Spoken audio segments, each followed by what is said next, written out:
Hi, I'm Nicole Montanez. Um, my background is in journalism, actually. I got a degree in fine art and accidentally ended up in journalism. So that inspires most of what I do. I like to tell stories, and most of them are about me personally because it's my experience. So that's what I know best, and that's what I want to talk about. I think in talking about this particular show, I need to start at the end and kind of work my way backwards. Um, this was very specifically inspired by a burial at sea. Um, the little girl was special needs, severe special needs. She was nonverbal. She couldn't walk, um, but she was very much a communicator. If you got to know her, if you spent the time to look and see her, she had a way of communicating. And I didn't learn that from her, but because I learned it from my niece, I was able to kind of become friends with her. Um, in, you know, I was friends with her mom, but her also, if you can call an adult child a friendship. It was a bond for sure, and I was lucky enough to spend a lot of time with her. So when she passed, I was invited to San Diego to her burial, and there was a moment where we all threw flowers into the water, and we were kind of circling, just for to have a moment, while her cremains sank into the ocean. If you've never done a burial at sea, they put it into a biodegradable little package, the ashes, and so that dissolves in the water and it sinks. So the captain will circle. So we're circling these flowers, and I was just watching them and thinking about her. And the water seemed very, very dark to me that day. And I was noticing how bright the colors of the flowers were against the dark ocean, the deep ocean that is mysterious. You don't know what's under there. Is it safe? Is it not safe? Um, all we can see is the surface. But then there was the bright, vivid, beautiful flower against that. And I started to think about how that kind of is how it is with kids like Evan and my niece and some of the kids that I've gotten to know over the years. Their lives can seem very tragic, and they are, and they suffer, and we acknowledge that. But there's also so much beauty in it if you take the time to look and see. But you have to be willing to see the darkness too. You have to sit in the darkness with them to be allowed into that beautiful part where the light sort of comes from within them and emanates out. And so I wanted these all to be very much an installation where they're all part of one. I wanted it to be one body of work with many different flowers, many different pieces, many different parts, because it's not as simple as one thing. It's layered. I intentionally used different heights on the panels um, to kind of indicate the seas and the ebb and the flow of their lives, because in any given day it can go from fantastic and great and happy to there's a seizure and there's a hospital stay. And nothing is planned. And you sort of learn to live within those boundaries, if you can call them boundaries. Plans go out the window. You learn to be flexible. Much of what we're taught growing up about time and living kind of, it's not important anymore. And at least for me, I don't know if it ever will be again. You know, I mean, I understand, going to a job, you have to kind of be on time and do all these things, but I'm always open to changing like that and understanding that nothing that I am right now, nothing that I'm standing here saying to you today is going to be the same tomorrow, because things are changing around me. And those things that are changing around me are changing me. And so for the last 10 years specifically, I got to know, well, hold on a second. 18 years ago, my niece was born, and she has catastrophic epilepsy, Dravet syndrome. That's when our family started to learn about special needs kids and everything that it takes to to keep a family together, and we weren't always very good at it. Um, but as time goes on, we're learning that together we can sustain her for as long as we get her.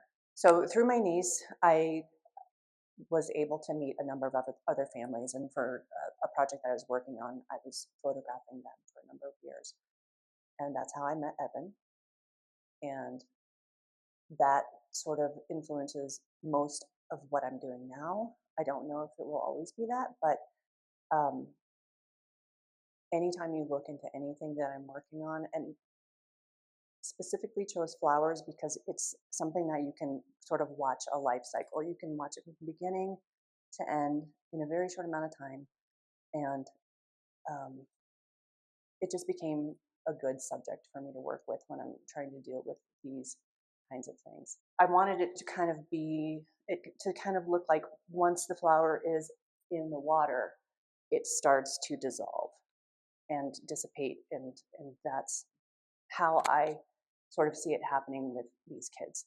They're thrown into this thing, they're born, and then all of a sudden they're in this life that is um, it's tragic. I mean, there's no other way to say it. But it's not just that. And I just hope that someday I'll keep doing something and get it right so that people might be able to see it's not just that. It's a beautiful thing. And when a child is nonverbal and they can't walk, they learn so many other ways to communicate with you. And I just feel like it's taught me how to be human, really, because that's what we are. We are always seeking connection with other people, and they learn to do it in ways that we can't always see if we're not paying attention.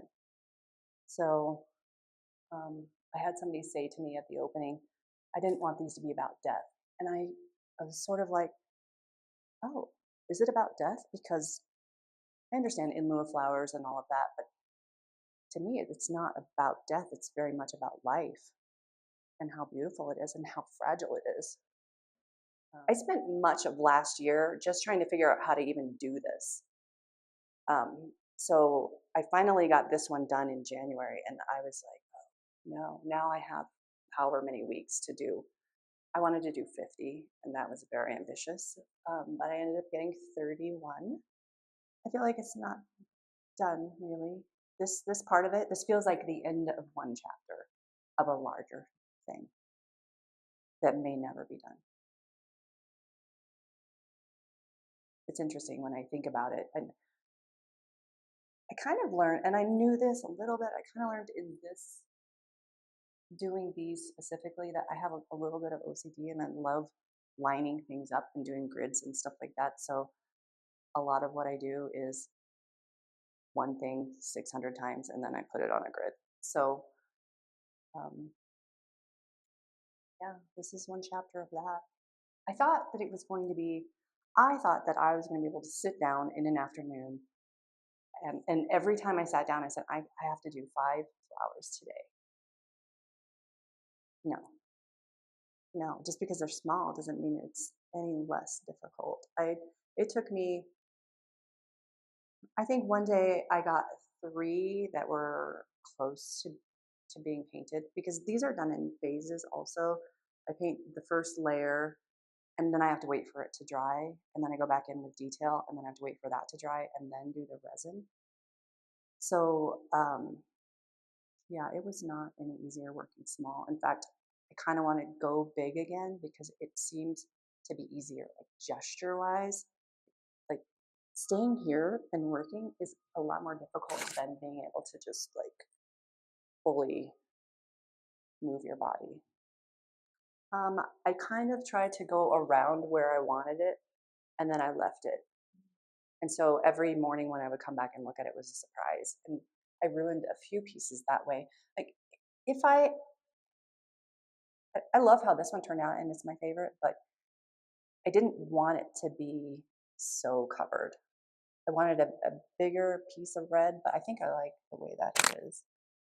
These right here with the different petals were very, very difficult because I had to sort of try and outline them and let it set just a little bit before I poured in so that it would keep it from going into the spaces I didn't want it. But some I just, like this one, just went around it and let it be what it wanted to be. You know, she didn't. So the thing about her is when she was little, between probably 18 months and 5 years, her first big hospital stay, we painted. That's what we did every time I had her. For 7 hours, we painted. And she just stopped one day. She just doesn't paint anymore. And every 2 or 3 years, I can get her to paint with me for 10 minutes. But she doesn't really have the control anymore with her hands, and I think it frustrates her. So when I paint and when I do things like this, she's just not really that interested. But also, you kind of have to know her. She's just like, whatever. So no, she didn't care at all. This one right here was an actual flower at the burial at sea, and I had a photograph. It's not the exact same. Um, I didn't look at the photo and paint that. I got a different photo of the same kind of flower and did that. But that's from the service. Um, this one is.